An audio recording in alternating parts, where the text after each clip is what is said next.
ये कहानी बहुत ही ज़्यादा मज़ेदार है। इस वजह से वीडियो थोड़ा लंबा है, लेकिन आपको इस वीडियो में बहुत ही ज़्यादा मज़ा आएगा। तो कहानी की शुरुआत में हम सबसे पहले इस कहानी के मेन कैरेक्टर यानी कि ऐश को देखते हैं, जो इस वक्त कुछ पेड़ों की रूट के ऊपर पड़ा हुआ था। उसके पास में एक और लड़की पड़ी हुई थी और हम देखते हैं कि ऐश का एक हाथ कट चुका है और साथ ही वो यहाँ पर मरा पड़ा था। तभी वहां पर एक मिथिकल ड्रैगन आता है जो कि अचानक से एक लड़की में कन्वर्ट हो जाता है। ये गॉड है। और ये यहाँ पर ऐश को देखते हुए कह रही थी कि अभी तुम्हारी एज कितनी कम है और तुमने एक अनजान से लड़की को बचाने के लिए अपनी जान दे दी। तुम तो बहुत अच्छे हो और मैं तुम्हें इस तरह से मरने नहीं दे सकती।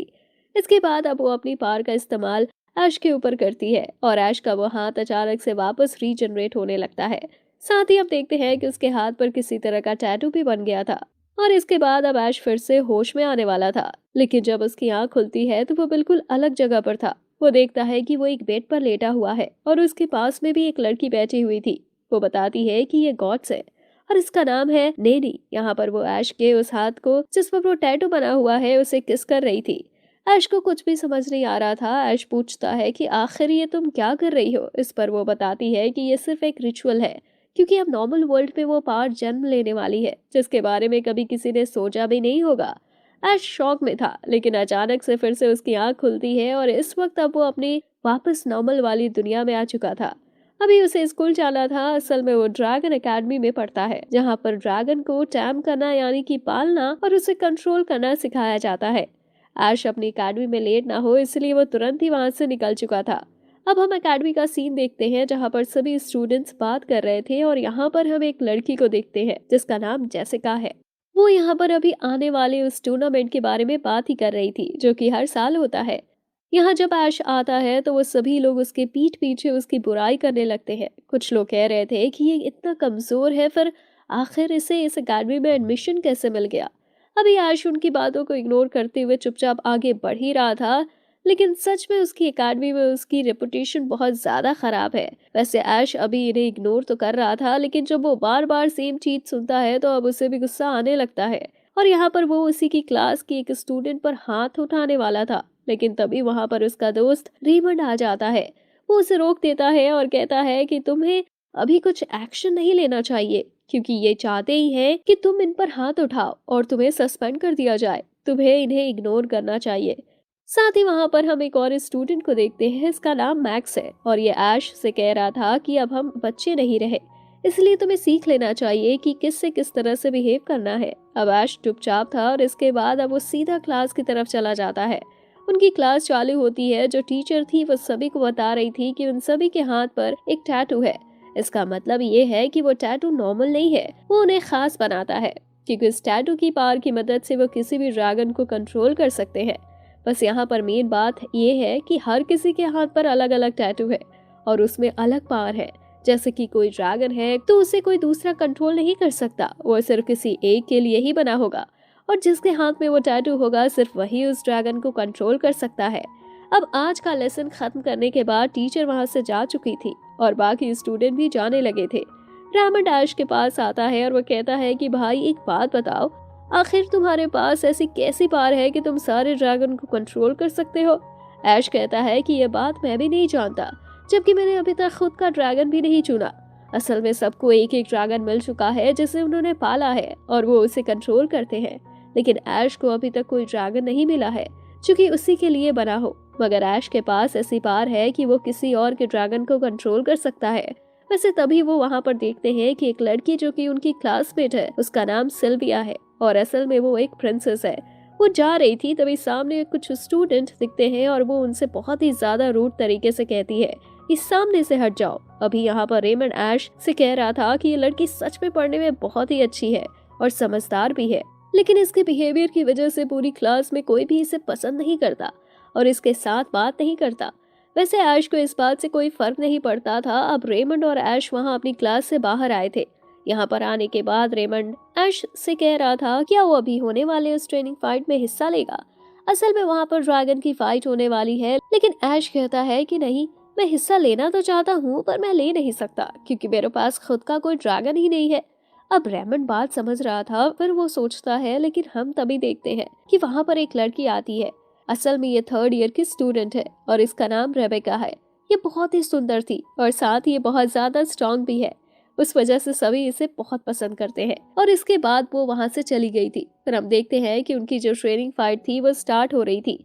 यहाँ पर रेमंड अपना ड्रैगन ले आया था ऐश के लिए, जिससे कि ऐश इस ट्रेनिंग में हिस्सा ले सके। अब ट्रेनिंग स्टार्ट होती है। हम देखते हैं कि अभी वो लोग फाइट कर ही रहे थे। यहाँ पर बहुत से स्टूडेंट ने हिस्सा लिया था, लेकिन जो सिल्विया का ड्रैगन है वो उड़ भी सकता है। इस वजह से सिल्विया अभी हवा में आकर फाइट कर रही थी और ऐश नीचे दूसरों से लड़ रहा था। ऐश अच्छा परफॉर्म कर रहा था, लेकिन जो सामने वाला ड्रैगन था वो ज्यादा ही स्ट्रांग निकलता है और वो ऐश के ड्रैगन को दूर फेंक देता है। ऐश भी उस पर बैठा था, वो जाकर सीधा सिल्विया के ड्रैगन से टकराता है और टीचर को वहीं पर उस ट्रेनिंग फाइट को रोकना पड़ता है। इसके बाद टीचर ऐश के पास आते हैं और उससे कहते हैं कि देखो, जब तुम दूसरे का ड्रैगन यूज कर रहे हो तो तुम्हें थोड़ा संभल कर रहना चाहिए, क्योंकि अभी तुम्हें पता नहीं कि ड्रैगन को किस तरह से कंट्रोल करना है। लेकिन इतने में ही अब सिल्विया वहां पर आ जाती है और वो ऐश को चाटा मारते हुए कहती है कि जब तक तुम्हें खुद का ड्रैगन नहीं मिल जाता तब तक तुम्हें इस तरह की किसी भी ट्रेनिंग में हिस्सा नहीं रहना चाहिए। साथ ही साथ वो गुस्से में ये भी कह देती है कि शायद ऐश का ड्रैगन मर चुका है, इसी वजह से वो ऐश को नहीं मिला। ऐश को ये बहुत ज्यादा बात हिट कर रही थी और साथ ही साथ उसे बहुत ज्यादा गुस्सा भी आ गया था। वो तुरंत ही जोर से चिल्लाता है, लेकिन उसका दोस्त रेमंड उसे फिर से रोक लेता है। इसके बाद ऐश सिल्विया से कह रहा था कि तुम्हें माफी मांगनी चाहिए, तुम गुस्से में कुछ भी कह देती हो। लेकिन सिल्विया कहती है कि बिल्कुल नहीं, लेकिन अगर तुम चाहते हो कि मैं माफी मांगूं तो इसके लिए तुम्हें मुझे आने वाले फेस्टिवल के दिन होने वाले रेस में मुझे हराना होगा। ऐश तुरंत ही इन सब चीज को एक्सेप्ट कर लेता है। इसके बाद सीन चेंज होता है और हम देखते हैं कि ऐश अचानक से फिर से उस दूसरे वर्ल्ड में आ चुका था, जहाँ पर नेनी उसके पास में बैठी हुई थी। लेकिन इस बार ऐश को ये बात पता थी ये उसका सपना है, मगर वो देखता है कि वो अपने हाथ पैर कुछ भी नहीं हिला पा रहा। ऐश पूछता है कि आखिर ये हो क्या रहा है, मैं रोज सेम सपना क्यों देख रहा हूँ। इस चीज पर नैनी कहती है कि देखो, आज ये आखिरी दिन है, इसके बाद मैं कभी तुम्हारे ड्रीम में नहीं आऊंगी। और यहाँ पर नैनी वही बात रिपीट कर रही थी कि वर्ल्ड में सच में बहुत ज्यादा खतरनाक पार जन्म लेने वाली है। और इसके बाद वो बताती है कि वो पार होने वाली है और ऐश खुद उसे वहां पर बॉर्न होते हुए देखेगा। ऐश ये सब सुनकर शॉक था, लेकिन अब उसकी आंख फिर से खुलती है और अब वो फिर से अपने नॉर्मल वर्ल्ड में आ चुका था। हमें पता चलता है कि आज ही वो दिन है जिस दिन वो फेस्टिवल वाली रेस होने वाली थी। रेस के स्टार्ट होने से पहले वो थर्ड ईयर की स्टूडेंट रेबेका वहां सामने आती है और सभी को मोटिवेट करने के लिए कहती है कि जो भी इस रेस में जीतेगा वो उसके साथ डेट पर जाएगा। सभी स्टूडेंट बहुत ज्यादा ही मोटिवेट हो चुके थे जीतने के लिए और इसके बाद अब फाइनली वो रेस स्टार्ट होती है और हम देखते हैं कि ऐश के दोस्त रेमंड ने इस रेस में पार्ट नहीं लिया था, बल्कि उसने अपना ड्रैगन ऐश को दे दिया था, जिससे कि ऐश उस रेस में हिस्सा ले सके। अब रेस स्टार्ट हो गई थी और हमें पता चलता है कि सिल्विया का ड्रैगन ही सिर्फ ऐसा ड्रैगन है जो कि उड़ सकता है, क्योंकि बाकी सभी के ड्रैगन वो इतने ज्यादा यंग है कि अभी तक उनके पंख नहीं निकले हैं। अब वो लोग नीचे भाग रहे थे और सिल्विया उड़ते हुए जा रही थी। नॉर्मल सी बात है, सिल्विया को हराना नामुमकिन सा था क्योंकि वो तो उड़ रही है। लेकिन फिर भी उस सिटी के लोग अभी उन नॉर्मल ड्रैगन वाले स्टूडेंट्स को भी चीयर्स कर रहे थे, जिससे कि उन्हें भी मोटिवेशन मिले। अब हम देखते हैं कि उन्हें एक टनल से होकर जाना था और सिल्वा को भी उसी टनल से निकलना था और ये जरूरी था, इसलिए वो जा रही थी। पर सामने तीन लड़कियां जो कि सिल्विया से थोड़ी चिढ़ती है, क्योंकि सिल्विया का एटीट्यूड बहुत ज्यादा है। इस वजह से वो सिल्विया का रास्ता रोक रही थी और उसे आगे नहीं जाने दे रही थी। पर ऐश आगे आता है और वो देखता है कि ये गलत है। इस वजह से वो थोड़ा और आगे बढ़कर उन तीनों को धक्का देता है, जिस वजह से एक का ड्रैगन गिरता है और बाकी दोनों अपने आप ही नीचे गिर जाते हैं। और इसके बाद ऐश आगे बढ़ गया था और सिल्विया भी आगे आ गई थी। लेकिन सिल्विया ऐश से कहती है कि भले ही ये तुमने मेरे लिए किया हो, लेकिन मैं इसके लिए तुम्हें थैंक्स या फिर वो पिछले वाले इंसिडेंट के लिए सॉरी नहीं कहूंगी। अगर तुम सॉरी सुनना चाहते हो तो इसके लिए तुम्हें इस पूरी रेस को जीतना होगा। इस पर ऐश हाँ करता है और अब सिल्विया वहां से आगे बढ़ जाती है। हम देखते हैं कि इसके बाद अब उन्हें एक जंगल से होते हुए गुजरना था। ऐश कुछ देर के लिए रुक गया था क्योंकि उसके दोस्त का वो ड्रैगन थक गया था और ऐश नहीं चाहता था कि उसे कोई इंजरी हो, इस वजह से वो अभी जंगल में ही रुकता है। लेकिन तभी उसे कुछ आवाज सुनाई देती है। वो तुरंत उस आवाज का पीछा कर रहा था। वहां पर पहुंचने के बाद वो सामने एक बहुत बड़ी एयरशिप को टूटा हुआ देखता है। लेकिन तभी वहां पर एक आदमी आ गया था। ऐश उसे देखकर शॉक था, लेकिन तुरंत ही उस आदमी ने ऐश की तरफ अपनी गन कर ली थी। ऐश वहां से भागता है, मगर हम देखते हैं कि उस आदमी के साथ एक और लड़की थी जो कि ऐश का पीछा कर रही थी। ऐश रास्ते में उससे कहता है कि तुम मेरे पीछे क्यों पड़ी हो, मैंने तो कुछ किया भी नहीं है। लेकिन इस पर वो लड़की कहती है कि ड्रैगन किंगडम का हर व्यक्ति बहुत बुरा है और वो हमारा दुश्मन है, इसलिए तुम जिंदा नहीं रह सकते। अब वो दोनों भाग रहे थे और वो लड़की सामने जंप करती है, लेकिन सामने खाई थी, वो खाई के कोने पर आ गई थी और ऐश इस तरफ था। वो ऐश पर हमला करने ही वाली थी, लेकिन अचानक से वहां का जो स्टोन था वो टूट जाता है और वो लड़की खाई में गिरने लगती है। लेकिन सही वक्त पर ऐश ने उसका हाथ पकड़ लिया था। अब ऐश को थैंक यू कहने की जगह या फिर अप्रिशिएट करने की जगह वो ऐश को ही खींचते हुए नीचे फेंक देती है। ऐश को कुछ समझ नहीं आता, तो बस ये सोच रहा था कि सच में वो बहुत अच्छा है और उसकी इस अच्छाई की वजह से ही वो आज इस कंडीशन में है। उसने ये बात सोच ली थी कि अब उसकी जान तो नहीं बच सकती, लेकिन अचानक से उसके हाथ से वो बैंडेज खुल जाती है जो कि उसने उस टैटू को छुपाने के लिए लगाई थी, और वो टैटू अचानक से ग्लो करने लगता है। ऐश सोच रहा था कि क्या सच में यही उसकी ड्रैगन पावर है, लेकिन तभी उसके सामने एक आ जाता है जो कि असल में एक ड्रैगन एग था। ऐश जैसे ही उसे टच करता है तो वो एग वहां पर ब्लास्ट होता है। ऐश वैसे तो नीचे सेफली उतर चुका था, लेकिन वो देखता है कि उस एग के अंदर से छोटी बच्ची निकलकर बाहर आई थी। ऐश उसे देखकर शॉक था, वो सोच रहा था कि इस एग के अंदर से एक ड्रैगन निकलना चाहिए, पर ये तो एक ह्यूमन है। कुछ देर बाद छोटी बच्ची को होश आता है और वो ऐश को वहां से बहुत दूर फेंक देती है। ऐश ये चीज देखकर शॉक था कि इतनी छोटी बच्ची के अंदर इतनी ज्यादा पावर कैसे है। वो इससे ये सेम सवाल पूछता है, पर वो छोटी बच्ची कहती है कि वो एक ड्रैगन है, इसकी वजह से उसके पास इतनी पावर है। ऐश ये सब सुनकर शॉक था, क्योंकि वो लग तो पूरी तरह से ह्यूमन रही थी, पर ऐश उसे ध्यान से देखता है तो उसे वो नैनी की तरह दिख रही थी, और नैनी ने उससे यही बात कही थी कि वो इस वर्ल्ड में आने वाली है। वैसे ऐश को पता था कि अब वो ह्यूमन है और इतनी छोटी है, तो इसकी वजह से ऐश को बहुत प्रॉब्लम हो सकती है, पर फिर भी वो उसे अपने घर पर लेकर आता है। यहाँ पर वो खुद उसे बेड पर सोने देता है और खुद नीचे सो जाता है। अब रात के टाइम जब वो सो रहा था, तभी अचानक से वो छोटी बच्ची आती है और उसके कान पर बाइट करने लगती है। ऐश सोच रहा था कि आखिर ये नैनी की तरह क्यों है, और इसके बाद जब सुबह उसकी आंख खुलती है तो हम देखते हैं कि उसकी बॉडी पर थोड़ी इंजरी थी। वैसे अब वो कपड़े पहन ही रहा था कि इतने में तभी वहां पर रेबेका आ जाती है। रेबेका इस वक्त मैक्स के साथ वहां आई थी, क्योंकि उसे पता चला था कि कल रेस के टाइम पर क्या इंसिडेंट हुआ। वो आगे बढ़ती है और वहां पर उस छोटी बच्ची को देखती है। उस छोटी बच्ची ने कपड़े नहीं पहने थे। वो पूछती है कि आखिर ऐसा क्यों है, तो वो छोटी बच्ची कहती है कि मैं एक ड्रैगन हूँ, फिर मैं कपड़े क्यों पहनूं। मगर अब रेबेका ऐश से कहती है कि तुम्हें इसे शॉपिंग कराने ले जाना चाहिए और इसे कपड़े और बाकी जो भी खाने की चीजें चाहिए वो दिलानी चाहिए, क्योंकि ये बिल्कुल नया केस है। आज तक कभी ऐसा नहीं हुआ कि एक ड्रैगन एग के अंदर से एक ह्यूमन निकला हो, और बाकी जो शॉपिंग का जो भी खर्चा है वो एकेडमी की तरफ से दिया जाएगा। ऐश को इस चीज में कोई प्रॉब्लम नहीं थी। वो तुरंत ही उस छोटी बच्ची को लेकर शॉपिंग के लिए निकल जाता है, पर वो कई सारी चीजें खरीदते हैं, लेकिन रास्ते में उन्हें कुछ ऐसी चीज भी मिलती है जिससे अंदर थोड़ी सी अल्कोहल मिली हुई थी, और वो छोटी बच्ची उसे खा लेती है। तभी वहां पर सिल्विया और उसकी मेड आती है। सिल्विया उसे देखकर कहती है कि इसने तो अल्कोहल पी रखी है। वो तुरंत ही उसे एंटीडोट देती है, जिसकी वजह से अब वो छोटी बच्ची थोड़ा अच्छा महसूस कर रही थी। सिल्विया ऐश से कहती है कि अगली बार तुम्हें थोड़ा ध्यान रखना होगा, क्योंकि एक ड्रैगन को कभी भी अल्कोहल नहीं दिया जा सकता, इससे ड्रैगन की हेल्थ पर असर पड़ता है। ऐश उसे इस चीज के लिए बहुत थैंक यू कहता है, लेकिन सिल्विया इस बात से बहुत ज्यादा शॉक थी, और उसने पहले ऐश से जो बात कही थी उसके ड्रैगन के बारे में, उस सब के लिए वो माफी मांगती है। अब ऐश सिल्विया को माफ कर देता है और साथ ही इस छोटी बच्ची का नाम ईको रखता है। वैसे अब कुछ ही देर की बात थी कि ईको कहीं पर खो गई थी। ऐश उसे ढूंढने के लिए सब जगह घूम रहा था, तभी वो लेडीज वॉशरूम के पास पहुंचता है। वहां पर उसे सिल्विया और वही मेड मिलती है। वो दोनों देखकर शॉक थे कि ऐश इस जगह पर कर क्या रहा है, लेकिन ऐश कहता है कि उसे ईको नहीं मिल रही है। अब सिल्विया कहती है कि लगता है तुमने उसे अपने स्टार ब्रेन से कनेक्ट नहीं किया। ऐश को कुछ नहीं पता था इस बारे में कि ये करते कैसे हैं। सिल्विया ऐश को समझाती है और अब ऐश सेम चीज परफॉर्म करता है, जिसके बाद उसे कुछ बटरफ्लाई दिखती है। ये बटरफ्लाई सीधे ही ईको की तरफ जा रही थी, इससे उसे उसकी लोकेशन पता चल सकती है। तब तक वो तुरंत उसे डायरेक्शन में जाने लगते हैं। हम देखते हैं कि सिल्विया और उसकी वो मेड भी उसी डायरेक्शन में जा रहे थे। कुछ देर बाद वो एक जगह पर पहुंचते हैं जहां पर हम उस सिटी की जाने माने डॉक्टर को देखते हैं।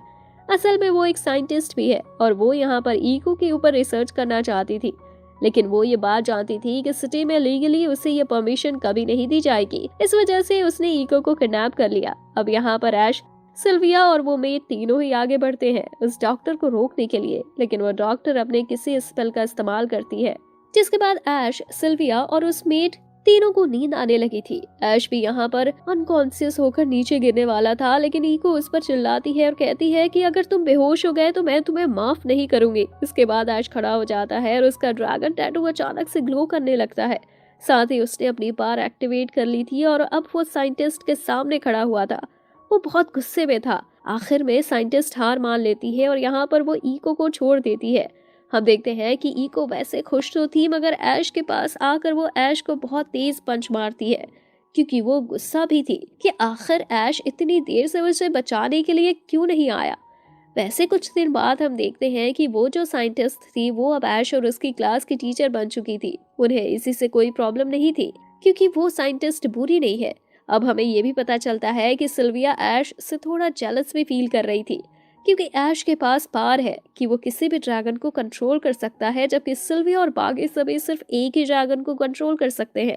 और सिल्विया वैसे तो इस बात से खुश थी कि उसके पास एक स्पेशल ड्रैगन भी है जो कि बहुत पावरफुल है और बाकी सब के मुकाबले वो सबसे स्ट्रांग भी है, लेकिन फिर भी उसे जलन हो रही थी, क्योंकि उसे चाहिए था कि वो बाकी ड्रैगन को भी कंट्रोल कर सके। और इसी के लिए अब वो अपने गार्ड से कहती है कि उसे ड्रैगन चाहिए।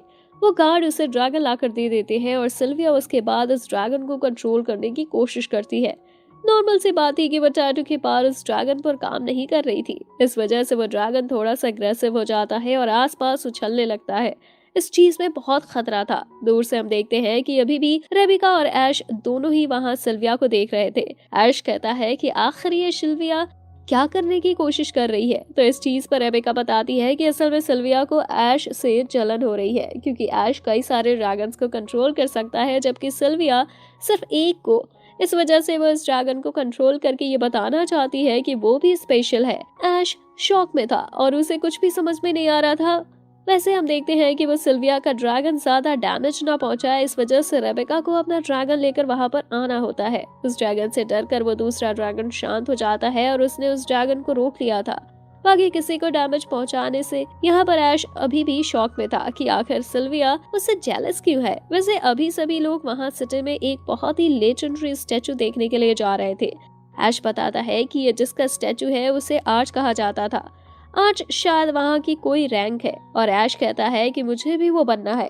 इस चीज पर ईको कहने लगती है कि मैं कोई पेट नहीं हूँ जो तुम मुझे बता रहे हो कि मुझे क्या करना है और तुम्हें क्या बनाना है। और वो गुस्सा हो रही थी कि तभी दूसरी तरफ हम उस लड़की को देखते हैं जिसने ऐश को उस खाई में धक्का दिया था। इस वक्त वो ऐश को देखकर बहुत शॉक थी, क्योंकि उसे लगा था कि ऐश मर चुका है, मगर अब ये बात पता चलने के बाद वो अपने उस मास्टर को कुछ भी नहीं बताती और बस वो नॉर्मल यही कहती है कि सिटी में बहुत शांति है। अब उसका मास्टर कहने लगता है कि ठीक है, तो फिर इस शांति को खत्म करते हैं। और इसके बाद वो एक डेड ड्रैगन को समन करता है। ये ड्रैगन असल में बहुत टाइम पहले मारा जा चुका है और जब वो इसे समन करता है तो हम देखते हैं कि सच में बहुत ही ज्यादा खतरनाक क्रिएचर था। ये वहाँ सिटी में तबाही फैलाने लगा था और बाकी सभी स्टूडेंट इससे डर कर भाग रहे थे और जो थोड़े स्ट्रॉन्ग स्टूडेंट थे वो इससे लड़ने की कोशिश कर रहे थे। पर ये ड्रैगन सच में इतना ज्यादा स्ट्रॉन्ग है और इतना ज्यादा बड़ा है कि बाकी यंग ड्रैगन्स इसके सामने कुछ भी नहीं थे। वैसे हम ये भी देखते हैं कि अभी ईको भी इस ड्रैगन से लड़ने की कोशिश कर रही थी, लेकिन लास्ट में वो पकड़ी जाती है और वो ड्रैगन उसे अपने मुंह के अंदर खींच लेता है। तभी रेबेका भी वहां पर आ चुकी थी और वो भी अपने ड्रैगन के साथ उस बड़े से ड्रैगन पर हमला कर रही थी। पर उसके इस अटैक के बाद भी कोई फर्क नहीं पड़ रहा था, क्योंकि वो ड्रैगन रिक्रिएट होता ही जा रहा था। वैसे भी वो डेड ड्रैगन है, इस वजह से उसे ना ही दर्द का कोई असर होगा और ना ही फिर किसी का चोट का, और यहाँ तक कि वो रिकवर हो रहा था। इस वजह से उसे हराना और भी मुश्किल था। वैसे हम देखते हैं कि अभी बाकी लोग भी उससे लड़ ही रहे थे। ऐश यहाँ पर तुरंत ही सिल्विया के पास आता है और सिल्विया का ड्रैगन स्पेशल है, वो उड़ भी सकता है। इस वजह से वो सिल्विया से रिक्वेस्ट करता है कि सिल्विया उसके ड्रैगन को यहाँ पर बुलाए और ईको को बचाने में मदद करे। लेकिन यहाँ पर सिल्विया उस बड़े से ड्रैगन को देखकर पहले ही डरी हुई थी, वो कुछ रिएक्ट ही नहीं कर रही थी। ऐश उससे कई बार कहता है पर सिल्विया कुछ भी नहीं करती है। ऐश तुरंत ही उसे एक चांटा मारता है, जिसके बाद सिल्विया होश में आती है और अब वो ऐश की मदद करने के लिए तैयार थी। दूसरी तरफ हम देखते हैं कि इस वक्त ईको वहाँ उस ड्रैगन के अंदर नेनी को देखती है। नेनी उससे कहती है कि ऐश तुम्हें बचाने के लिए बहुत कोशिश कर रहा है, पर वो इतना स्ट्रांग नहीं है कि वो तुम्हें बचा सके, और वैसे भी असली स्ट्रांग तो तुम हो। तुम्हें खुद इतना स्ट्रांग बनना होगा कि तुम ऐश को प्रोटेक्ट कर सको। लेकिन इस पर ईको कहती है कि मैं तो इतनी स्ट्रांग नहीं हूँ कि कुछ कर सकूं। पर यहाँ पर नैनी कहती है कि तुम एक आर्च क्रिएट कर सकती हो। मगर ईको वही सेम बात रिपीट करती है कि वो उसके अंदर अभी इतनी पावर नहीं है कि वो एक आर्च क्रिएट कर सके। पर इस पर नैनी कहते लगती है कि मैं तुम्हें पावर देती हूँ एक फेक आर्च क्रिएट करने की, लेकिन तुम्हें जल्द से जल्द एक रियल आर्च क्रिएट करना सीखना होगा। इसके बाद हम देखते हैं कि ईको वहाँ एक आर्च क्रिएट करती है जो कि असल में एक बहुत ही बढ़िया कवच था जो कि ऐश की बॉडी पर क्रिएट हो चुका था। ऐश वहां पर जंप करता है, इस बड़े से ड्रैगन पर हमला करता है, लास्ट में वो ड्रैगन मारा जाता है और अब ईको बच चुकी थी। वहां दूसरी तरफ वो लड़का और वो लड़की और उसका वो मास्टर देखते हैं कि उनका प्लान नाकाम हो चुका है, इसलिए अब वो वहां से निकल जाता है। अब इसके बाद हम रेबेका को देखते हैं। वो इस वक्त कह रही थी कि हमारी सिटी की सिक्योरिटी सच में बहुत ज्यादा ही कमजोर है, हमें कुछ करना होगा इसे थोड़ा स्ट्रॉन्ग बनाने के लिए। साथ ही यहाँ पर वो ऐश और ईको दोनों को ही ऑफर करती है स्टूडेंट काउंसिल का मेंबर बनने के लिए। इस पर ऐश और ईको दोनों ही तैयार थे। बाद में इस चीज के लिए वो ऐश को थैंक यू गिफ्ट भी देती है, लेकिन इस चीज से ईको थोड़ी सी जेलस फील कर रही थी। इसके बाद अब हमें पुराने टाइम का सीन दिखाया जाता है जहां पर हम देखते हैं कि इस वक्त सिल्विया बहुत छोटी बच्ची थी और उसे पता चलता है कि उसका ड्रैगन अभी तक उसे नहीं मिला है। इस वजह से वो एक बहुत ही मुश्किल जर्नी पर निकल पड़ती है। उसके लिए वो सच में एक मुश्किल जर्नी थी क्योंकि वो जंगल से होते हुए गुजर रही थी। एक छोटे से बेबी ड्रैगन को ढूंढने के लिए रास्ते में वो थक हार कर हार मान लेती है। लेकिन तभी वहां पर एक लड़का आता है और वो उसे मोटिवेट करते हुए कहता है कि उसे इस तरह से हार नहीं माननी चाहिए। सिल्विया कहती है कि मैं थक चुकी हूँ, लेकिन फिर वो लड़का कहने लगता है कि ठीक है, मैं तुम्हें अपनी पीठ पर उठा कर ले जाऊंगा जब तक कि तुम्हें तुम्हारा वो बेबी ड्रैगन ना मिल जाए। इसके बाद हम ऐश को देखते हैं। वैसे सिल्विया को ये बात नहीं पता कि असल में ऐश ही वही लड़का है और साथ ही ऐश को भी ये बात नहीं पता क्योंकि तब तक वो दोनों बहुत छोटे थे। ऐश अभी अपने सामने एक टॉय को देखता है जो कि असल में सिल्विया का था जब वो सिल्विया रखी हुई थी। ऐश को वैसे तो याद तो आ रहा था पर फिर भी उसे पूरी तरह से याद नहीं आता कि उसने उस टॉय को कहीं पर देखा था। अब ऐश उसके बारे में ज्यादा ना सोचते हुए सीधा अपने स्कूल यानी ड्रैगन एकेडमी में चला जाता है। आज पहला दिन था उनका स्टूडेंट काउंसिल में, इसलिए रेबेका उन्हें लेकर आती है एक स्पीच देने के लिए। वो सभी को बताती है कि अब से ऐश उनके स्टूडेंट काउंसिल का मेंबर है और साथ ही ईको भी। यहाँ पर जब वो ईको को देखते हैं तो सभी स्टूडेंट हंसने लगते हैं। ईको इस बात से बहुत ज्यादा गुस्सा थी पर ऐश उसे समझाता है कि देखो, इन्होंने कभी एक ह्यूमन ड्रैगन को नहीं देखा, इसी वजह से ये तुम्हारे साथ घुलना मिलना चाहते हैं, इसीलिए ये हंस के तुम्हारा वेलकम कर रहे हैं। ऐश बस उसे ऐसा समझाने के लिए कह रहा था। इसके बाद अब हम जेसिका से मिलते हैं। जेसिका यहाँ पर कह रही थी कि उसने एक ग्रुप बनाया है जिसका नाम उसने सिल्वर नाइट्स क्लब रखा है। असल में सिल्वर नाइट्स वो लोग ऐश को ही कहते हैं। उन्हें नहीं पता कि ऐश ही असल में सिल्वर नाइट्स है क्योंकि अब वो आर्मर ऐश के ऊपर आया था तो ऐश का चेहरा दिखना बंद हो गया था। इस वजह से सभी को ये पता है कि उसी ने उस ड्रैगन को हराया है, लेकिन उन्हें ये नहीं पता कि उस आर्मर के पीछे आखिर था कौन। इसलिए अभी जेसिका कह रही थी कि किसी को भी अगर पता चले कि अगर उस आर्मर के पीछे कौन है तो वह सबसे पहले उसे ही बताए क्योंकि वो उससे शादी करना चाहती है। ये बात सुनकर सभी शॉक हो गए थे, यहाँ तक कि ऐश और ईको भी। जब ऐश अभी रेबेका के साथ था तब रेबेका उसे बताती है कि असल में जेसिका उसकी छोटी बहन है और वो चाहती है कि वो भी नॉवेल्स में आए, इसीलिए वो अब सिल्वर नाइट से शादी करना चाहती है क्योंकि एक आर्चमैन पावरफुल होता है, इसी वजह से उसे नोबल की पोजीशन दी जाती है और अगर वो उससे मैरिज कर लेगी तो उसे भी नोबल में गिना जाएगा। और साथ ही वो ऐश को वार्निंग दे देती है कि अगर ऐश को जेसिका से बचकर रहना है तो उसे ही अपनी सिल्वर नाइट होने वाली बात को सीक्रेट रखना होगा। वैसे उसी सिटी में हम दूसरी तरफ देखते हैं कि अभी वही लड़की जिसने ऐश को खाई में धक्का दिया था वो इस वक्त उसे सिल्वर नाइट्स की तलाश में निकली हुई थी कि आखिर वो है कौन। वो ऐसा नहीं करना चाहती थी पर उसके मास्टर ने उसे ये करने को कहा था। वैसे उसके बाद अब हम वापस से रेबेका के पास आते हैं। रेबेका बताती है कि अभी वहाँ उनकी एकेडमी में फर्स्ट प्रिंसेस आने वाली है। फर्स्ट प्रिंसेस का नाम वेनोरिका है। अब असल में ये सिल्विया की बड़ी बहन है और इस बात से सभी लोग तो बहुत खुश थे, लेकिन सबसे ज्यादा सिल्विया डरी हुई थी क्योंकि वो अपनी बड़ी बहन से बहुत ज्यादा डरती है। इसका कारण बहुत सिंपल था। असल में उसकी बड़ी बहन बहुत ही ज्यादा पावरफुल है और इसी वजह से वो बहुत ज्यादा हार्ड ट्रेनिंग करती है, जबकि सिल्विया बचपन से ही थोड़ी डरपोक टाइप की रही है। लेकिन उसकी बड़ी बहन उसे जानबूझकर स्ट्रांग बनाने के लिए बार बार उसके साथ ऐसा कुछ करती है जिससे वो स्ट्रांग बन सके, पर सिल्विया हर बार इस चीज से डर जाती है। एक बार उसके बहुत बड़े एक ड्रैगन को सिल्विया के पीछे छोड़ दिया था और सिल्विया को एक तलवार दे दी थी लड़ने के लिए। इस वजह से सिल्विया डरती है क्योंकि अगर वो फिर से अपनी बड़ी बहन से मिलेगी तो शायद उसकी बड़ी बहन ऐसा ही कुछ करेगी। अब इसी बात से सिल्विया ने फैसला कर लिया था कि वो अपनी बड़ी बहन के सामने ही नहीं जाएगी और बाकी सबने भी मान लिया था कि सिल्विया वहां नहीं आने वाली। अब जब वेरोनिका पहुंचती है तो सबसे पहले सिल्विया को ही बुलाती है। हम देखते हैं कि सिल्विया वहीं सामने आ चुकी थी, लेकिन वेरोनिका उसे देखते हुए कहती है कि मुझे नहीं लगता कि तुम सोफिया हो, और उसके गुस्से को देखते हुए अब वो जो भी थी वो अपनी वीक उतार लेती है और हम देखते हैं कि असलियत में वो सिल्विया नहीं थी। वेरोनिका कहती है कि मैं ये बात पहले से ही जानती थी, और अब वो फिर से सिल्विया को आवाज लगाती है। इस बार असली सिल्विया को वहां पर आना ही पड़ता है। वो अभी बहुत डरी हुई थी। फिर वेनोरिका उससे कहती है कि मुझे पता था कि तुम ऐसे ही कुछ हरकत करोगे, तुम सच में बहुत ही ज्यादा ही वीक हो। और वो उसे ये भी कहती है कि तुम्हें भी अब हमारी मदद की तरह दूसरा रास्ता चुन लेना चाहिए। असल में उनकी मदर ने नाइट्स ना बनकर कोई दूसरा पथ चुना था, जिसके बारे में अभी हमें नहीं बताया जाता है। वैसे अब वेनोरिका की ये सब बातें सुनकर सिल्विया बहुत ही ज्यादा दुखी हो चुकी थी। वो रोने भी लगी थी, लेकिन फिर ऐश आगे आता है और सिल्विया को चुप होने को कहता है। साथ ही वो आगे बढ़ ही रहा था कि इतने में ही वेनोरिका का वो साथी नाइट्स ऐश को रोक लेता है, पर वेनोरिका पहचान जाती है कि असल में ऐश ही वो सिल्वर नाइट्स है जिसने उस बड़े से ड्रैगन को हराया था।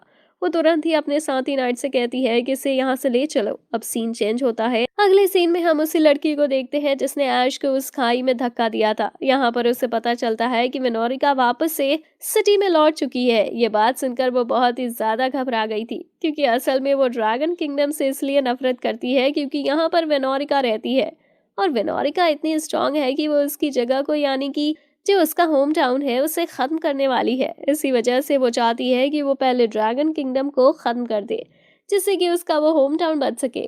और इसलिए वो यहाँ इन लोगों पर हमला कर रहे हैं। इसके बाद सीन चेंज होकर अब ऐश के पास आता है। हम देखते हैं कि वेनोरिका एक मेड ऐश को अपने पास ले जा रही थी। ऐश वहां पहुंचता है। वेनोरिका अभी बता रही थी कि सिटी पर जिस ड्रैगन ने हमला किया था उससे शक है कि वो जेरोस नाम की सिटी से था, क्योंकि वही लोग ऐसा कर सकते हैं। वैसे वो ये भी कहती है कि अगर इस बारे में कुछ पक्का नहीं है, इसलिए हम कोई एक्शन नहीं ले सकते, पर अब हमें आगे और ज्यादा सतर्क रहना होगा। इसके बाद यहाँ पर वो अब सिल्विया की बात निकालती है और कहती है कि सिल्विया को अब शादी कर ही लेनी चाहिए, क्योंकि वो एक नाइट या फिर एक अच्छी सोल्जर नहीं बन सकती, क्योंकि वो स्ट्रांग नहीं है और उसके अंदर बिल्कुल भी हिम्मत नहीं है। तो इससे ये होगा कि उससे जो चिल्ड्रन होंगे वो इस सिटी के लिए आगे लड़ सकते हैं। तो बस वो इसलिए उसे ऐसा कह रही थी। और यहाँ पर सिल्विया भले ही ये बात नहीं चाहती हो, लेकिन फिर भी वो अपने सिस्टर को मना नहीं कर सकती थी, क्योंकि वो उससे बहुत ही ज्यादा डरती है।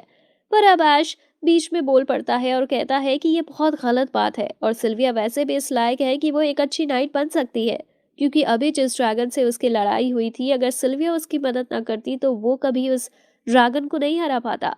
अब ऐश की बातें सुनकर वेरोनिका कहती है कि अगर तुम कहते हो तो चलो, मैं उसे एक और चांस देने को तैयार हूँ। अगर सिल्विया ये साबित कर देती है कि वो स्ट्रांग है और इसके अंदर हिम्मत है, तो मैं इसे माफ कर दूंगी और इसे कुछ और टाइम दे दूंगी। अब यहाँ से सीधा सीन चेंज होकर उसी कंपटीशन पर आता है जहाँ पर सिल्विया को खुद को साबित करना था। अब देखते हैं कि यहाँ पर सिल्विया अभी रेबेका के ड्रैगन से लड़ रही थी, लेकिन ज्यादा देर नहीं लगती और सिल्विया हार जाती है। वैसे उसका हारना तो पक्का था, मगर वो इतने अच्छे से नहीं लड़ी थी जो कि ये साबित कर सके कि उसके अंदर हिम्मत है।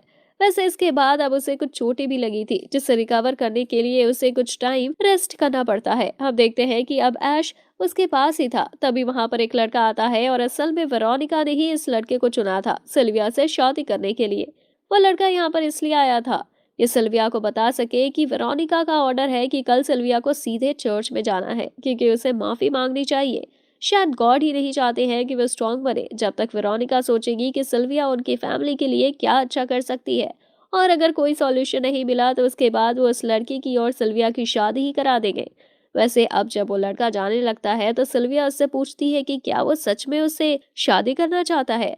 इस पर वो लड़का कहता है कि इस चीज उसे कोई फर्क नहीं पड़ता, वेरोनिका उसे जो भी ऑर्डर देगी वो चुपचाप मान ही लेगा। अब हम यहाँ देखते हैं कि ऐश भी वहां से बाहर आ गया था। वो उस लड़के को समझाने की कोशिश कर रहा था, लेकिन इतने में वो लड़का कहता है कि ये तुम्हारा इशू नहीं है, तुम्हें इस चीज के बीच में नहीं बोलना चाहिए। इसके बाद ऐश भी चुप हो जाता है। कुछ देर बाद हम देखते हैं कि ऐश अभी रेबेका के साथ कुछ बात कर रहा था। असल में स्टूडेंट काउंसिल में एक मीटिंग चल रही है। वेरोनिका के यहाँ पर होने की वजह से उन्हें वेरोनिका को प्रोटेक्ट करना होगा, क्योंकि बहुत टाइम पहले एक लड़की ने वेरोनिका पर हमला किया था और वो इतनी स्ट्रांग थी कि उसे हराने में वेरोनिका को भी थोड़ी प्रॉब्लम हुई थी। इस वजह से उन्हें शक था कि वो फिर से अपना बदला लेने के लिए उसके ऊपर हमला कर सकती है। तो बस ये प्लानिंग में थे कि उन्हें हर तरफ नजर रखनी होगी। वैसे इसके बाद हम अगले दिन का सीन देखते हैं कि सिल्विया चर्च पहुंचती है, जहां पर अभी वो गॉड से माफी मांग ही रही थी कि अगर उसने कुछ बुरा किया हो तो उसके लिए उसे माफ करे और थोड़ी हिम्मत भी दे। तभी वहां पर वो जेसिका को देखती है। जेसिका बस यहाँ पर ये विश मांगने आई थी कि उसकी शादी किसी तरह से उस सिल्वर नाइट से हो जाए। यहाँ पर सिल्विया उस पर चिल्लाने लगती है कि ये तुम किस तरह की विश मांगने के लिए आई हो। वैसे तभी सामने वो लड़की आ जाती है जिसकी बात रेबेका ऐश से कर रही थी। यही वो लड़की है जिसने वेरोनिका के ऊपर हमला किया था और इसका नाम एवडेशा है। यहाँ पर आकर ये बताती है कि उसने चर्च के अंदर एक बम लगा दिया है और वो बम कहाँ है ये बात उसके अलावा किसी को भी नहीं पता। और अब इसके बाद वो बाहर लगी बड़े से स्टैचू के थ्रू वेरोनिका से कांटेक्ट करते हुए उससे कहती है कि यहाँ पर सभी लोगों को हॉस्टेज बना लिया गया है और अगर वो चाहती है कि यहाँ पर किसी को भी कोई नुकसान ना पहुंचे तो इसके लिए वेरोनिका को अपना सर उससे माफी मांगते हुए भेजना होगा। ये बहुत बड़ी बात थी, लेकिन वो ये भी कहती है कि अगर वेरोनिका ऐसा नहीं करती है तो हर बार जब इस चर्च में बेल रिंग होगी उसके बाद वो एक पर्सन को यहाँ पर मार दिया करेगी। दूसरी तरफ अब हम वेरोनिका को देखते हैं। ऐश भी वही था। वेरोनिका कह रही थी कि वो कभी भी दुश्मन के सामने हार नहीं मानेगी और ऐसा कभी नहीं करेगी। वैसे यहाँ पर वो ये भी बताती है कि असल में चर्च में बॉम्ब लगाने का प्लान उसी का था। ये बात सुनकर ऐश शौक में था और वो सोचता है कि क्या चल रहा है, क्योंकि उसे कुछ भी समझ में नहीं आ रहा था। अब वापस से हम चर्च में आ जाते हैं। यहाँ पर सभी लोगों को हॉस्टेज बना लिया गया था। जेसिका इस वक्त सिल्विया से कह रही थी कि तुम एक प्रिंसेस हो और अगर ये बात इसे पता चली तो बहुत बड़ी प्रॉब्लम हो सकती है।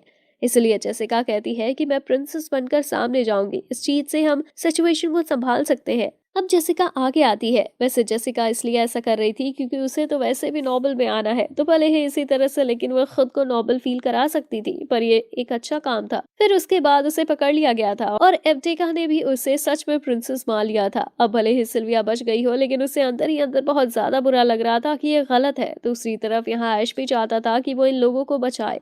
हम देखते हैं कि अभी वो लड़की भी वहां हॉस्टेज बनकर फंसी हुई थी जिसने ऐश को खाई में धक्का दिया था। वो असल में यहाँ पर अपने कुछ दोस्तों को बुलाने के लिए आई थी, लेकिन उसे नहीं पता था कि वो यहाँ पर इस प्रॉब्लम में फंस जाएगी। उसके पास में एक बेबी था, वो बड़ा क्यूट था। वो उसे ले लेती है और उसे खिलाने लगती है क्योंकि वहां पर और कुछ करने को भी नहीं था। दूसरी तरफ हम ऐश को देखते हैं। ऐश को जल्द से जल्द किसी तरह से उन सभी को बचाना था, क्योंकि अगर बेल रिंग हुई तो वो जानता था कि यवटेका एक भी बार किसी को माफ नहीं करेगी। लेकिन यहाँ पर वेरोनिका भी मानने को तैयार नहीं थी, बल्कि अब वो कहती है कि अगर तुम चाहो तो तुम उन्हें बचाने जा सकते हो। और वो भी प्लान बताती है कि जब ऐश एवटेका से बात करेगा और उसे समझाएगा कि ये गलत है, इतने में एक यहाँ इको आर्च क्रिएट कर सकती है, जिससे अगर प्रॉब्लम बिगड़ती है तो ऐश एवटेका पर हमला कर लेगा। अब ऐश इसके लिए तैयार था और वो ईको से कहता है कि तुम्हें जल्द से जल्द एक आर्च क्रिएट करना होगा, क्योंकि यहाँ पर हमारे पास ज्यादा समय नहीं होगा। इसके बाद अब ऐश निकल चुका था। वहां पर जाकर अब वो एवेटेका से मिलता है। वो एवेटेका से बात कर रहा था, लेकिन वो उससे कहती है कि देखो, मैं यहाँ पर कोई भी डिस्ट्रक्शन नहीं फैलाना चाहती, बस मैं यहाँ पर अपने सिस्टर को ढूंढने के लिए आई हूँ। ऐश ये बात सुनकर शौक था। तभी वहां उस छोटे से बच्चे की रोने की आवाज आती है जिसको वो लड़की खिला रही थी। और अब जैसे ही एवेटेका ये देखती है तो वो तुरंत ही अपने सोल्जर को ऑर्डर दे देती है कि इसे खत्म कर दो। सोल्जर आगे बढ़ रहे थे, मगर दूसरी तरफ सिल्विया को ये देखकर बहुत ही ज्यादा शौक हो जाती है और सोचती है कि मेरे प्रिंसेस होने का क्या फायदा जब मैं अपने ही लोगों को नहीं बचा सकती। और इसके बाद अब वो हिम्मत करके वहां उस लड़के के सामने आ जाती है और उन सभी सोल्जर को रोक देती है। इसके बाद अब वहां पर और भी लोग जो कि वेरोनिका ने भेजे थे वो हमला करने लगते हैं, जिससे कि वो लोग एवेटेका को रोक सके। और अब वहां पर एवेटेका अपने उस बड़े से ड्रैगन की मदद से ऐश पर हमला कर रही थी। इतने में ही यहाँ इको ने भी आर्च क्रिएट कर लिया था। वैसे हम देखते हैं कि उससे पहले परेशानी हो रही थी, पर तभी रेनी उसे कहती है कि तुम्हें बहुत स्ट्रॉन्ग बनना होगा और एक असली ड्रैगन में कन्वर्ट होना होगा, जिससे कि तुम ऐश की मदद कर सको। लास्ट में ऐश बहुत ही आराम से उस बड़े से ड्रैगन को हरा देता है। सिल्विया भी लड़ रही थी, उसकी भी हालत बहुत खराब थी, इसलिए अब ऐश उसे उठाकर वहां से लेकर आता है। वैसे हम देखते हैं कि जब ये बात जेसिका को पता लगती है कि ऐश ही असल में सिल्वर नाइट है, तो वो ऐश से कहती है कि उसे शादी कर ले, लेकिन ऐश तुरंत इस बात को रिजेक्ट कर देता है। अब ऐश अपने घर आ गया था। रात के टाइम फिर से जेसिका वहां पर आती है, लेकिन ऐश फिर भी बच जाता है। अगले दिन स्कूल में हम देखते हैं कि जेसिका को सिल्वर नाइट क्लब से निकाल दिया गया था और इसके बाद जेसिका ने रेबेका का ग्रुप ज्वाइन कर लिया था, क्योंकि ऐश भी उसी के स्टूडेंट काउंसिल का मेंबर है। अब ये सब चीजें सॉल्व हो चुकी थी, तो वेरोनिका को वहां से निकलना ही था। लेकिन उसके निकलने से पहले हमें पता चलता है कि असल में जो एवेटिका है वो वेरोनिका के लिए ही काम करती है। असल में एवेटिका ने सच में वेरोनिका के ऊपर हमला किया था 5 साल पहले, लेकिन उसके बाद उनके बीच बात हुई और फिर एवेटिका और वेरोनिका दोस्त हो गए। और वेरोनिका ने ही उसे यहाँ पर हमला करने के लिए कहा था, इसलिए उसने ये बताया था कि वो बॉम्ब नहीं फूटेगा, वो उसी ने लगाया है। सब ये चीज देखकर शॉक थे, लेकिन ये बात सही थी कि असल में एवेटिका अपनी सिस्टर को ढूंढने के लिए यही घूम रही थी और फाइनली उसे उसकी सिस्टर मिल चुकी थी। वो जो लड़की है जिसने ऐश को खाई में फेंका था, वही असल में एवेटिका की सिस्टर है। ये बात वो दोनों पहले नहीं जानते थे और अब वेरोनिका और एवेटिका वहां से चले जाते हैं और जो लड़की थी उसे उसे स्कूल में वेटर का काम मिल जाता है और कैंटीन में भी। अब ये सारी प्रॉब्लम सॉल्व हो चुकी थी और अब कहानी आगे से शुरू होती है। हम देखते हैं कि कुछ दिनों बाद अचानक से इको को एक सपना आता है जिसमें वो एक ड्रैगन को देखती है और बहुत ज्यादा ही डर जाती है। साथ ही उसे बहुत ही ज्यादा अजीब फील हो रहा था, इस वजह से आज वो अपने ड्रैगन एकेडमी भी नहीं गई थी और ऐश को अकेले ही जाना पड़ा था।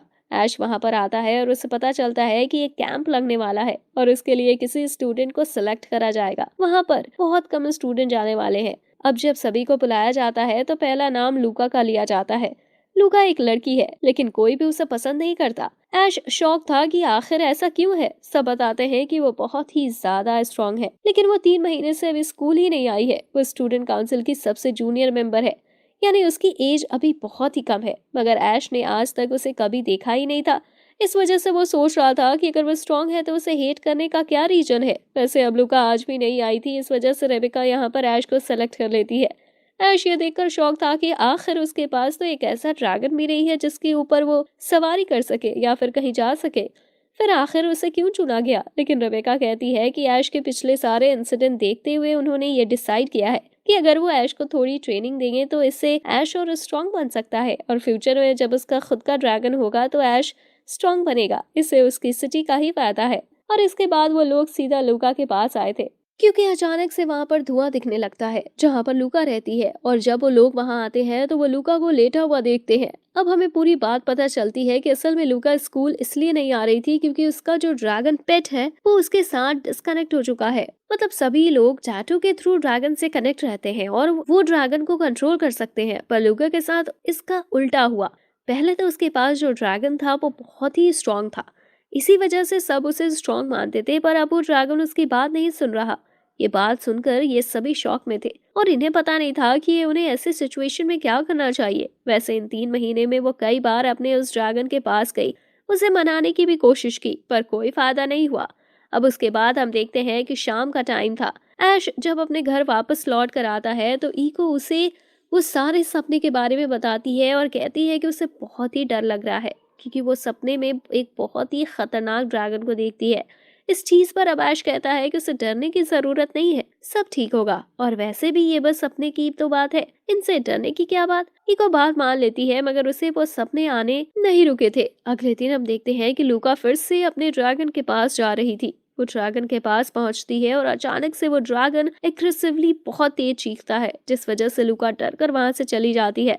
ऐश को लूका के लिए बहुत बुरा लग रहा था क्योंकि ऐश ये फील कर सकता था कि ड्रैगन के ना होने पर कैसा महसूस होता है। अब इसी वजह से वो डिसाइड करता है कि वो लूका की मदद करेगा। वो तुरंत ही वहां से रेबेका के पास जाता है और कहता है कि क्या कोई सॉल्यूशन है जिससे कि हम लूका की मदद कर सके। तो इस चीज पर रेबेका कहती है कि हाँ, उसकी मदद की जा सकती है, पर उसके लिए पहले हमें पता लगाना होगा कि आखिर उसका ड्रैगन उससे बात क्यों नहीं करना चाहता और इसकी बात क्यों नहीं मान रहा। ऐश कहता है कि ठीक है, तो मैं उसके ड्रैगन को कंट्रोल करने की कोशिश करता हूँ और इसके बाद अब ऐश वहां से निकल जाता है।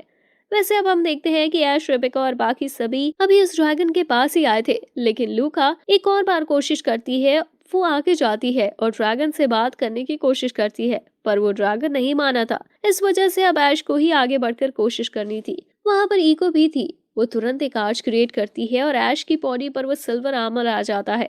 अब ऐश आगे बढ़ता है और ड्रैगन से बातें करने की कोशिश करता है, पर सिचुएशन बहुत ही खराब हो जाती है क्योंकि वो ड्रैगन ऐश पर हमला करने लगा था और उसकी एक अटैक करने के बाद ऐश का वो सिल्वर आर्मर भी टूट जाता है क्योंकि इको की पावर अभी इतनी ज्यादा नहीं है कि वो आर्मर को कंटिन्यूअस बना कर रख सके। सिचुएशन बिगड़ चुकी थी और ऐश पर फिर से अटैक होने वाला था, लेकिन तभी एक दूसरी स्टूडेंट वहां सामने आ जाती है जिस वजह से वो ड्रैगन रुक जाता है पर बाद में ऐश को इस चीज के लिए बुरा लग रहा था कि वो लूका की और उस ड्रैगन की मदद नहीं कर पाया, क्योंकि उसे ये तो पता चल गया था कि सच में कोई ना कोई वजह है। इस वजह से वो ड्रैगन उनकी नहीं सुन रहा। वैसे अभी रेबिका कह ही रही थी कि हमें कुछ ना कुछ तो करना ही होगा, क्योंकि अगर ऐसे ही चला तो फिर लूका कैंप में नहीं आ पाएगी, क्योंकि लूका को भी सिलेक्ट किया गया है। वो भी एक समझदार लड़की है और बहुत स्ट्रांग बन सकती है, पर फिर भी अभी उन्हें सिचुएशन समझ नहीं आ रही थी कि आखिर इसका सॉल्यूशन क्या है। लेकिन इसके बाद फिर ऐश कहने लगता है कि उसे परमिशन चाहिए फिर से लूका के पास जाकर एक और बार ट्राई करने की, और वो खुद ये सोच लेगा कि उसे क्या करना है। अब रेबेका इस चीज की परमिशन दे देती है, लेकिन वो ईको को साथ ले जाने के लिए कहती है।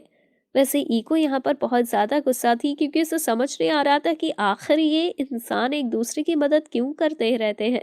उन्हें खुद से तो कुछ लेना देना नहीं, ऐश खुद के ऊपर तो कुछ काम कर नहीं रहा, और वो दूसरे की मदद करने के लिए बार बार प्रॉब्लम में फंस रहा है। वैसे इसके बाद अब ऐश तुरंत ही पहुंच जाता है लूका के पास।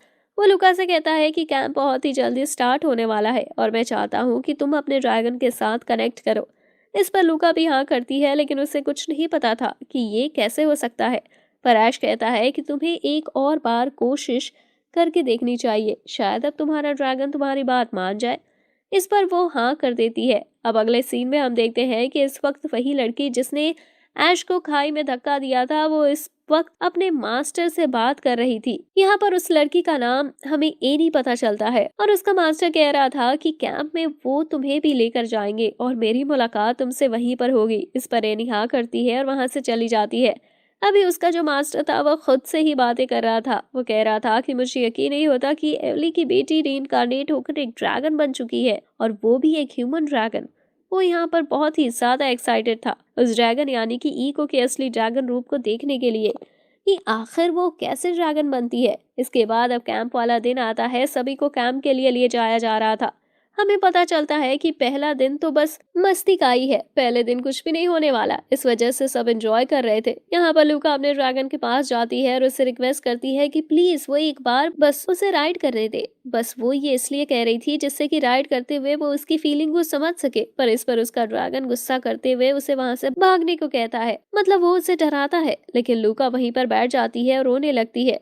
अब तभी वहां पर ऐश भी आ चुका था और वो ये सब देखकर बहुत गुस्सा हो रहा था। वो उस ड्रैगन पर चिल्लाते हुए कहता है कि आखिर तुम्हारी प्रॉब्लम क्या है, तुम ना कोई चीज बता रहे हो कि तुम ऐसा क्यों कर रहे हो, ना ही अपने मास्टर की बात मान रहे हो। और इसके बाद ऐश आगे बढ़ते हुए खुद उस ड्रैगन को कंट्रोल करने की कोशिश करता है और उसके ऊपर बैठने की कोशिश करता है। पर अब वो ड्रैगन ऐश पर ही हमला करने लगा था। ऐश नोटिस करता है कि वो अभी अपने आर्च यानी कि सिल्वर आर्मर में नहीं है। इस वजह से वो तुरंत ही वहां से भागता है, क्योंकि अगर वो ऐसे लड़ा तो उसे चोट भी लग सकती है। लेकिन जब वो भाग रहा था तभी वो ड्रैगन फिर से उसे रोक लेता है और उस पर हमला करने लगता है। ऐश इस चीज में बहुत ही ज्यादा इंजर्ड हो चुका था, साथ ही अब वो बेहोश हो चुका था और वो ड्रैगन उस पर हमला करके मार भी सकता था। दूसरी तरफ अभी एरी ये सब होते हुए देख रही थी। वैसे वो खुद से कह रही थी कि उसके साथ ऐसा ही होना चाहिए, मगर फिर उसे ये भी याद आता है कि ऐश ने उसकी जान बचाई थी खाई में गिरते वक्त। इसी वजह से वो यहाँ पर आती है और लूका से कहती है कि वो कैसे ऐश को यहाँ पर बचा सकती है। अब हम ऐश को देखते हैं कि वो अचानक से जब उसकी आंख खुलती है तो वो बिल्कुल अलग जगह पर था। वो एक बेड पर सो रहा था और उसके पास में नैनी थी। यहाँ पर नैनी उससे कहती है कि क्या तुम सच में जानना चाहते हो कि आखिर लूका का ड्रैगन उसकी बात क्यों नहीं सुन रहा। इस पर ऐश हाँ करता है और इसके बाद नैनी उस बड़े से ड्रैगन का छोटा रूप दिखाती है, कि वो कहती है कि ये वही है। असल में वो ड्रैगन भी छोटा ही है, मतलब उसकी एज ज्यादा नहीं है, पर वो भी बाकी नॉर्मल ड्रैगन की तरह है, बस थोड़ा स्ट्रांग है। और लुका की बात न मानने के पीछे कोई बड़ा रीजन नहीं है। असल में ऐसा इसलिए है क्योंकि 3 महीने पहले एक फ्लाइंग रेस में लूका उस ड्रैगन से गिरते गिरते बची थी, और इस वजह से उस ड्रैगन के अंदर ये डर बैठ गया कि लूका अगर उसके ऊपर बैठेगी और उसने फिर से अगर कंट्रोल खो दिया और गलती से तेज उड़ गया तो इस चीज से लूका गिर सकती है और उससे चोट भी लग सकती है। इसलिए वो लूका को बैठने नहीं दे रहा। और ऐश भी सब ड्रैगन को कंट्रोल कर सकता है, लेकिन लूका का ड्रैगन ये चाहता ही नहीं था कि लूका के अलावा कोई भी उसे राइड करे। इसलिए उसने ऐश को भी नहीं बैठने दिया और वो ड्रैगन सिर्फ लूका के अच्छे के लिए ऐसा कर रहा था। यहाँ तक कि वो ये भी बताता है कि 5 दिन में अगर वो फिर से लूका के साथ कनेक्ट नहीं हो पाता तो इससे उसकी जान चली जाएगी, क्योंकि एक ड्रैगन को अपने मास्टर के साथ कनेक्ट होकर ही रहना पड़ता है। ये बात सुनकर ऐश बहुत शौक में होता है। अब जब वो नॉर्मल वर्ल्ड में आता है तो लूका को ये सारी बातें बताता है। लूका भी ये सारी बातें सुनकर बहुत ज्यादा ही शॉक थी।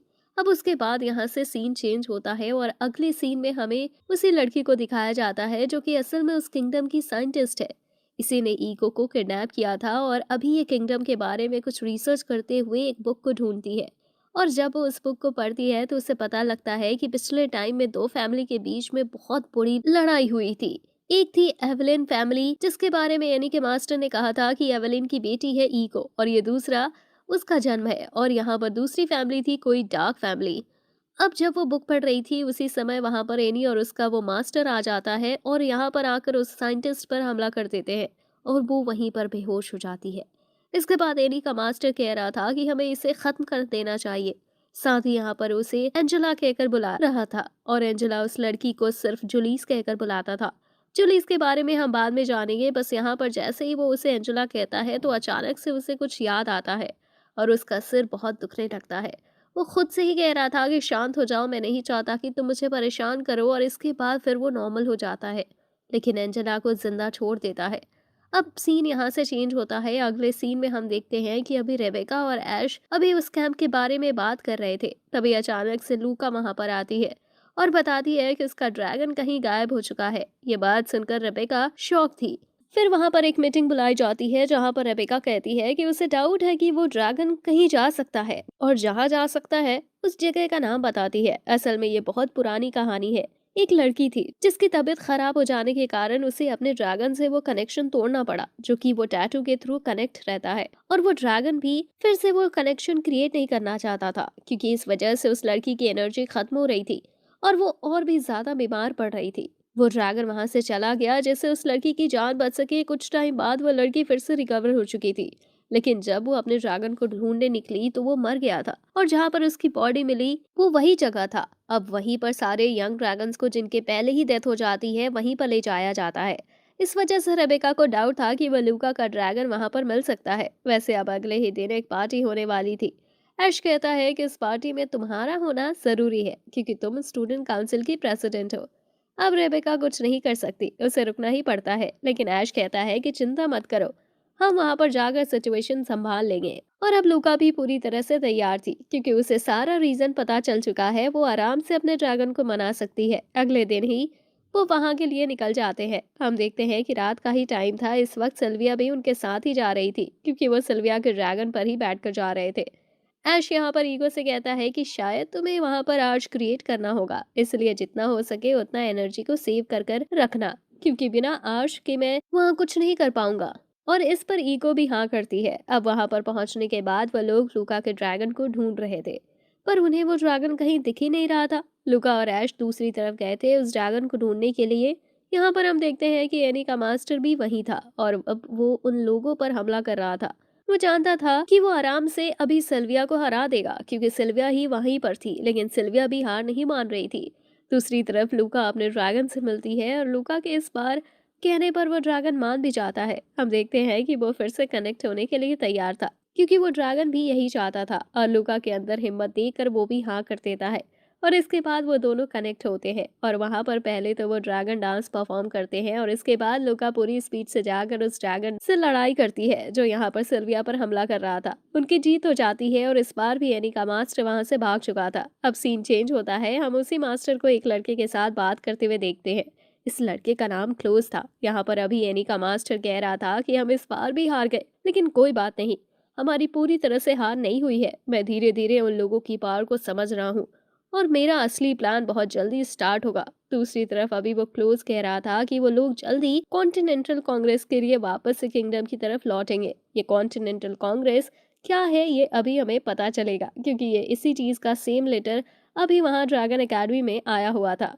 वहां पर लेटर आता है और उसमें लिखा हुआ था कि सिल्विया को ऐश और ईको के साथ वापस से महल की तरफ लौट कर आना है। असल में उनका जो महल है वो इस किंगडम से थोड़ा और दूर है। अब इसके लिए सिल्विया तैयार थी। वो तीनों वहां से निकल पड़ते हैं, लेकिन ऐश को नहीं पता था कि ये क्या है। तो सिल्विया बताती है कि असल में कॉन्टिनेंटल कांग्रेस हर 5 साल में होने वाला एक फंक्शन है जहाँ पर 5 अलग अलग किंगडम के किंग मिलते हैं और उनके बीच में ऐसे ही कोई बातचीत होती है और बाकी वो सेलिब्रेट करते हैं। और ज्यादा डिटेल में नहीं पता, इसलिए वो अब आगे हमें बताएंगे। अब ये तीनों वहां से निकल चुके थे।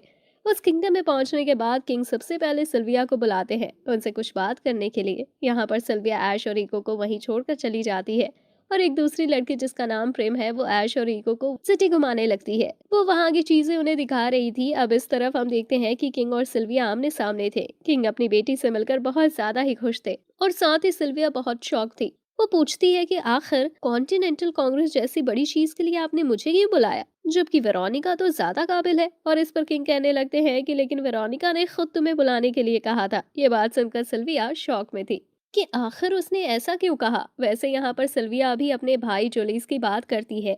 हमें पता चलता है कि जुलीस असल में उसका भाई है और उसे किसी जुर्म की सजा देने के लिए मार दिया गया। वो पूछती है कि क्या जुलीस सच में मर चुका है, कहीं ऐसा तो नहीं है कि ये जानने में कुछ गलती हो रही हो और वो अभी भी जिंदा हो। लेकिन किंग कहते हैं कि नहीं, उन्होंने पहले ही चेक कर लिया था कि वो मारा जा चुका है।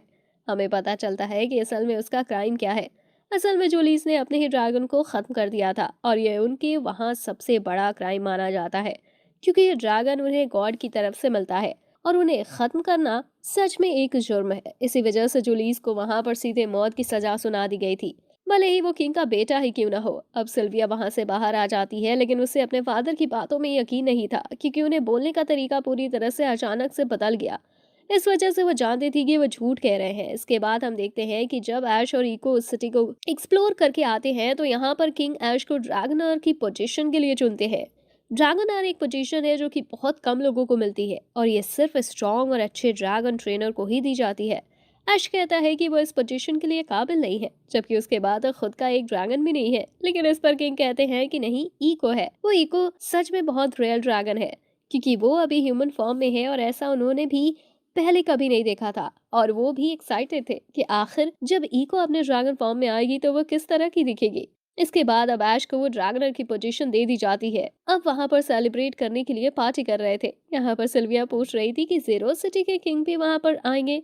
इस पर किंग कहते हैं कि शायद हाँ, भले ही उन्हें भी डाउट है जीरो सिटी पर, जैसे कि वेरोनिका ने कहा था, लेकिन फिर भी अपने पड़ोसी कंट्रियों के साथ वो लोग बिना सबूत के झगड़ा नहीं कर सकते। अब यहाँ से सीन बिल्कुल चेंज होता है और हम एनी उसके मास्टर को देखते हैं और तभी वहां पर क्लॉज भी आ जाता है। क्लाउस यहाँ पर कह रहा था कि हमारी मुलाकात 10 साल पहले हुई थी, तुम्हारी सिटी ने तुम्हें निकाल दिया था। लेकिन जब वो इतना कहता है तो इसके बाद एनी का मास्टर उसे चुप करा देता है और कहता है कि इसके आगे कहने की जरूरत नहीं है और वो अपना एक प्लान बताता है। उसने बहुत बड़ी मशीन रेडी कर रखी है ईको को उसके अपने असली फॉर्म में लाने के लिए। न जाने वो ऐसा क्यों करना चाहता है, पर उसने बहुत लंबा प्लान बनाकर रखा था। इसके बाद हम देखते हैं कि अगले दिन की जो पार्टी होने वाली है, मतलब जो कॉन्टिनेंटल कांग्रेस की पार्टी होने वाली है, उसके लिए सभी तैयार हो रहे थे, क्योंकि उन्हें अभी से तैयार होकर रहना है। और यहाँ पर ईको को भी वो लड़की प्रेम नए नए कपड़े दिखा रही थी। ईको चाहती थी कि वो भी ह्यूमंस की तरह लगे और अच्छी दिखे, लेकिन यहाँ पर प्रेम कहती है कि वो एक ड्रैगन है, बस एक नॉर्मल ड्रैगन, वो कभी भी एक ह्यूमन की तरह नहीं लग सकती।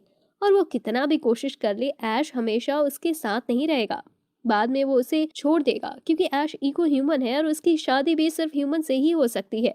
प्रेम की बहुत चुभने वाली बातें सुनकर इको बहुत दुखी हो जाती है और वहां से भाग जाती है। तब प्रेम उसे ज्यादा सीरियस नहीं लेती। उसे लगा था कि वो वापस आ जाएगी, इसलिए वो ज्यादा चिंता नहीं करती और उसे जाने देती है। अगले दिन हम देखते हैं कि इको अभी तक नहीं लौटी थी। ऐश को जब ये बात पता चलती है तो वो ढूंढने के लिए निकलता है, लेकिन जल्दी वो पार्टी स्टार्ट होने वाली थी, इसलिए प्रेम कहती है कि उसे हम ढूंढ लेंगे, तुम जब तक पार्टी अटेंड करो, तुम्हारा वहां पर होना ज्यादा जरूरी है। ऐश इसके लिए मान जाता है और अब वो पार्टी में आ चुका था, पर फिर भी वो वहां पर ध्यान नहीं लगा पा रहा था, क्योंकि उसे इको की चिंता हो रही थी। वैसे तभी हम देखते हैं कि क्लाउस और वो एनी का मास्टर भी उस पार्टी में आए हुए हैं, क्योंकि वो जीरोस किंगडम की तरफ से है।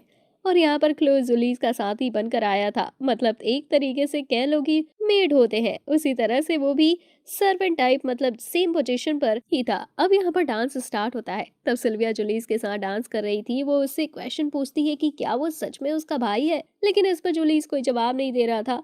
डांस करते वक्त सिल्विया कई बार सेम क्वेश्चन पूछती है, पर जूलियस जो भी जवाब दे रहा था वो घुमा फिरा करके, और वो मेन क्वेश्चन का जवाब दे ही नहीं रहा था।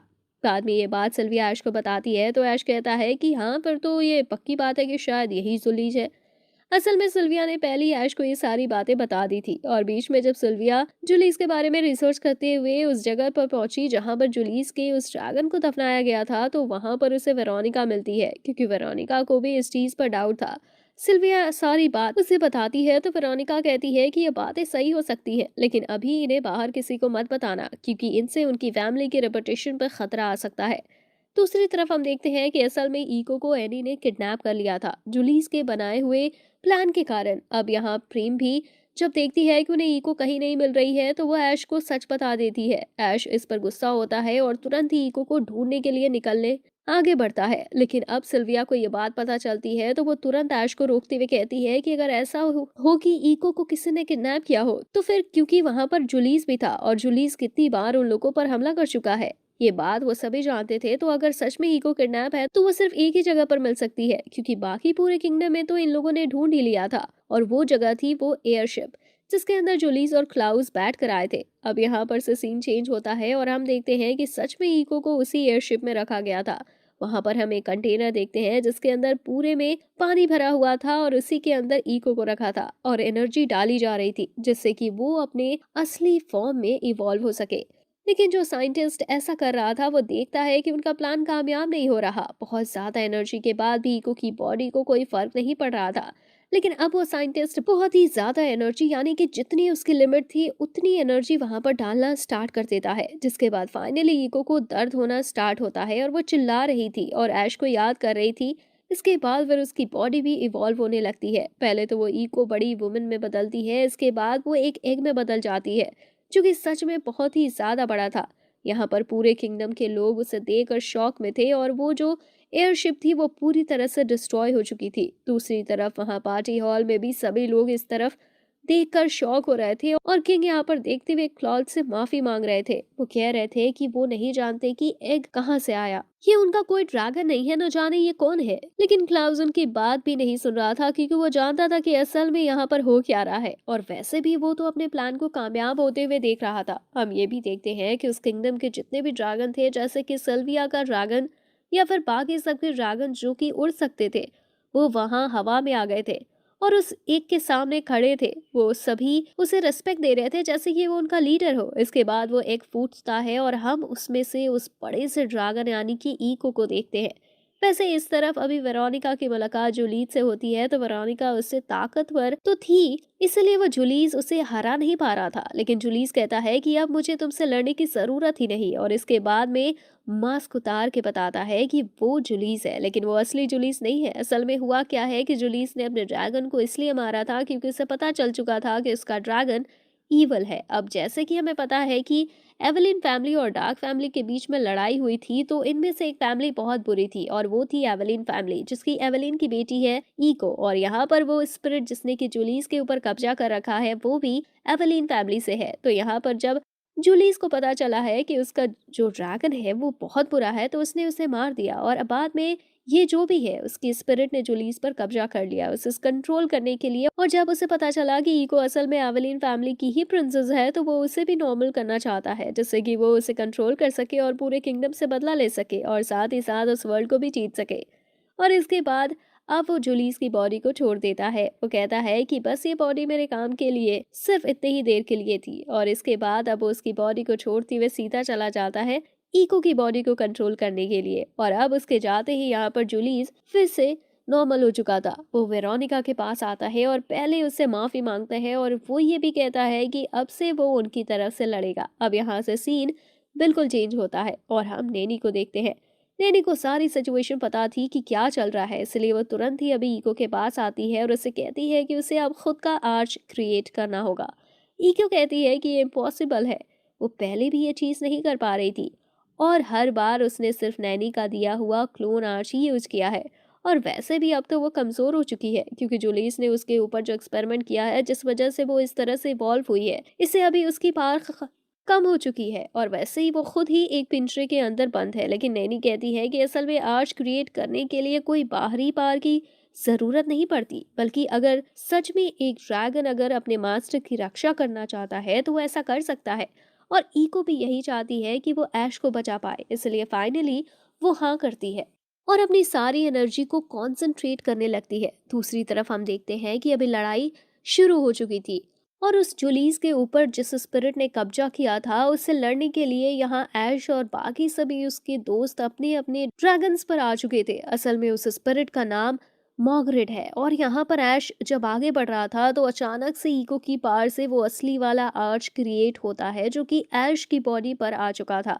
ऐश आगे बढ़ते हुए अपनी तलवार को निकालता है और तुरंत ही मॉर्गरेट पर हमला कर देता है। मॉर्गरेट को यहाँ पर बचने का मौका नहीं मिला था और तलवार के लगते ही उसकी स्पिरिट पूरी तरह से डिस्ट्रॉय हो जाती है और वो ड्रैगन फॉर्म में भी पूरी तरह से डिस्ट्रॉय हो चुका था। इसके बाद ऐश ने अब ईको को बचा लिया था, लेकिन ऐश की पार और ईको की पार पूरी तरह से खत्म हो चुकी थी। इस वजह से वो बेहोश हो जाते हैं और जब ऐश का आंख खुलता है तो वो देखता है कि वो बैठा हुआ है और बाकी सभी लोग उसके पास खड़े हुए थे। और इसके बाद वो बताते हैं कि मॉर्गरेट की स्पिरिट खत्म हो चुकी है, बल्कि वो ईस्ट साइड में कहीं चली गई है और इसके बाद वो वहां से चले गए थे। हम देखते हैं कि इको और ऐश अभी बात कर ही रहे थे। ऐश इको से थैंक यू कहता है उसकी मदद करने के लिए, क्योंकि वहां पर अगर वो आर्च क्रिएट न करती और वो स्वॉर्ड न भेजती तो ऐश कभी भी मॉर्गरेट को नहीं हरा सकता था। लेकिन इको कहती है कि ये तो उसका काम है। वैसे भी वो उसकी ड्रैगन है, लेकिन ऐश कहता है कि नहीं, वो बहुत अच्छे दोस्त हैं। और अब इतना कहने के बाद वो एक दूसरे को किस करते हैं और सीजन यहीं पर खत्म हो जाता है। वीडियो यहाँ तक देखने के लिए आपका बहुत बहुत शुक्रिया।